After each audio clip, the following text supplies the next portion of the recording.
তুমি এটা কি কইলা? অহংকার করে কেউ জীবনে কিছু করতে পারছে? কেউ কিচ্ছু করতে পারে নাই। হাতের 5টা আঙ্গুল সমান হয় না। 2 দিন পর তো মরেই যাইতে হইব। তাহলে এই দুনিয়াতে বইসা তো অহংকার দেখায় লাভ আছে? দেখো না আমার ছোট বোনটা কি অহংকার। ছোট বোনের জামাইটাও অহংকারী।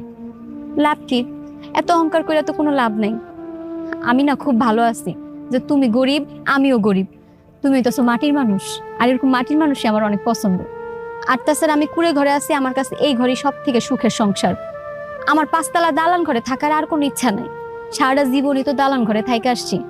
এখন এই ঘরে যে কি শান্তি, এটা যে না থাকে সে কইতে পারবো না। এই কথাটাই আমি আমার মায়েরে বুঝাইতে পারি না। কিন্তু কি কমু কও, মা তো চায় না তার সন্তানের কোনোদিন খারাপ হোক। কিন্তু মা তো এটা বুঝতেছে না যে তার মায়া কত সুখে আছে। তারপরেও আমার কি মনে হয় জানো, আমার মনে হয় আমি মনে হয় তোমার জীবনটা নষ্ট করে দিই।